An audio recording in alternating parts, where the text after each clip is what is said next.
What's happening, everybody? It's Jeff Lightsy Jr. here with the Ball Sports Network. Thank you for the continued support. Continue to like, share, subscribe, thumbs up button, all that good stuff. Now, Denver got a win over the LA Clippers last night, but it's not really much to brag about. And here's why. The Clippers lost by 9 points, but Kawhi Leonard had a terrible game. Only 13 points. Plus minus was negative 16.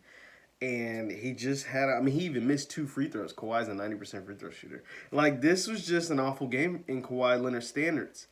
Even though Paul George had a solid game, I think Paul George finished with 22. He hit 4 threes. He didn't shoot great. He was 7 of 19. But, and the thing is, Denver had to win this game because you can't go down 0-2, not against the Clippers, not in this series. And they played so bad in Game 1 that they really had to win Game 2. And a lot of people were feeling good, at least on the Denver side. But here's the thing.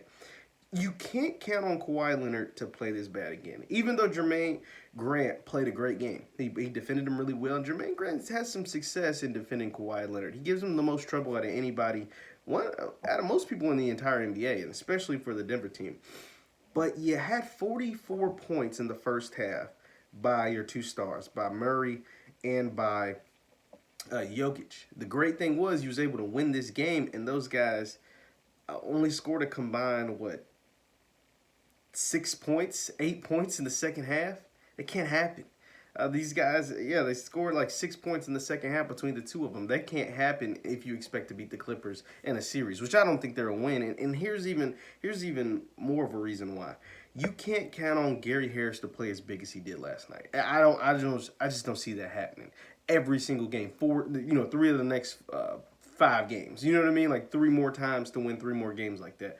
Kawhi Leonard is not going to be held to 13 points and shoot that bad. He missed a bunch of shots that he normally makes. And that's what the Clippers count on for them to be a successful team. Lou Will didn't have a great game. Paul George hit 4 threes, but once again, he didn't have a great showing. And that's why, to me, Denver played about as good as a game that you can play, especially in that first half, and still only walked away with a 9-point victory.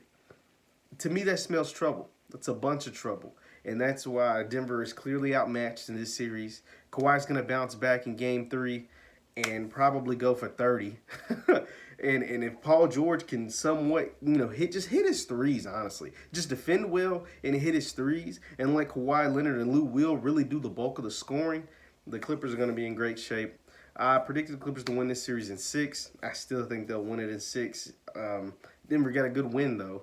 But you let me know your thoughts. What are Denver's chances? Even though Jermaine Grant plays great defense on Kawhi Leonard, he's not going to be able to keep up this type of performance for the entirety of the series. That's just my thoughts. Let me know your thoughts in the comments. Once again, my name is Jeff Lightsy Jr. with the Ball Sports Network. Continue to hit the thumbs up button, like, share, subscribe, and we'll see you next time.